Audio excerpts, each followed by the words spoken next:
I'm pretty excited. We're starting a really cool job for the United States Naval Academy. We are polishing and dyeing over 32,000 square feet of concrete for the new commissary floor.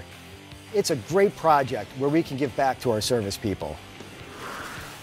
But it's on an incredibly tight deadline, so getting this thing done on time is going to be a big challenge.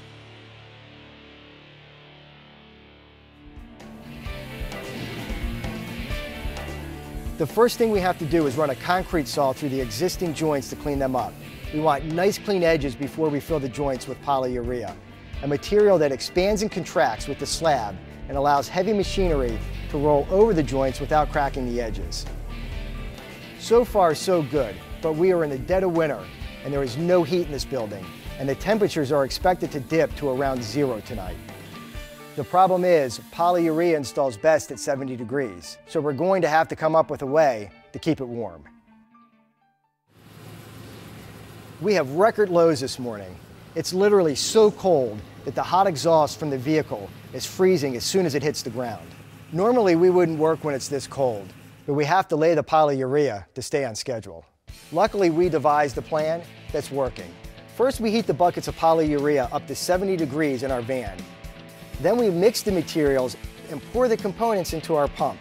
To keep it warm while we apply it, we built a custom heating blanket that wraps around the tanks of the pump. The material is spreading great, but we still need to occasionally check the temperature to make sure it is staying warm enough. Everything is working well, but it will take the rest of the day to get these joints filled.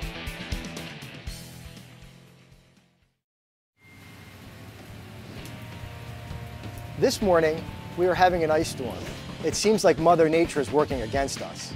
Luckily, our crews made it in, and we are scraping the excess polyurea off the slab and prepping the concrete for grinding.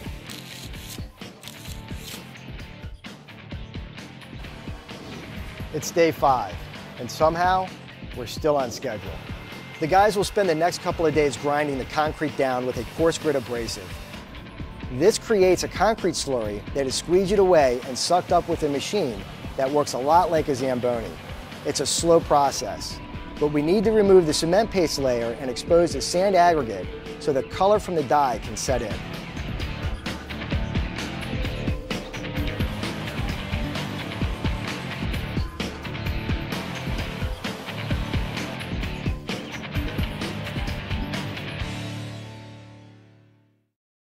Grinding and honing took 7 long days, but we're finally done and we're ready to put the dye down. We just have to touch up some areas and then get this floor as clean as possible.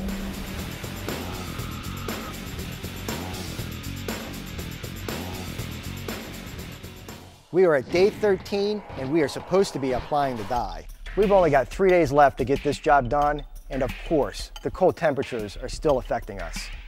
The floor is too cold to apply the dye, so we are closing off all exits with plastic wrap.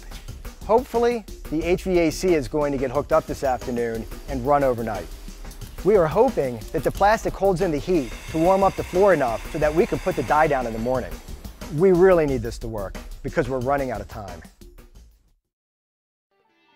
The guys are testing the floor. It's just warm enough. Time to apply the dye. The floor will be light brown. To apply the dye, we use sprayers and then work it into the concrete. To get a nice rich color, we will put down 2 coats.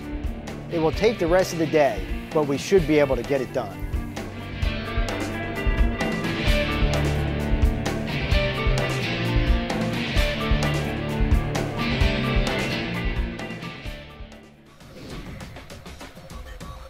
The floor is looking great. Today we are doing one last pass with 1800 grit abrasives on our machines. This will give the floor a nice reflective quality that has good clarity. If all goes well, we'll apply the last chemical application tomorrow. It's day 16 and we are applying the chemical protection guard. We are back on schedule, and it's a good thing because we have to be out of here in 2 days. The guys are making good progress. I don't foresee any setbacks, but in this business, you never know.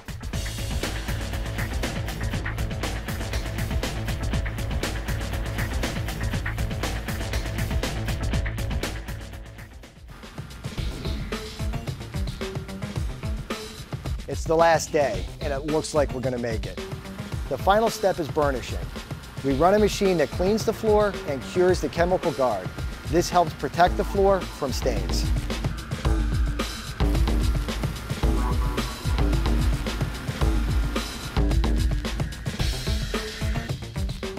The floor looks fantastic.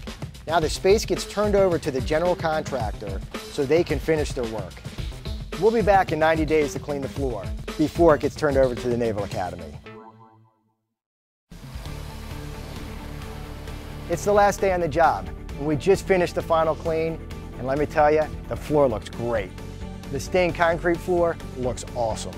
I'm glad we got to work on such a cool project and help our servicemen and women. This job had its moments, but we persevered.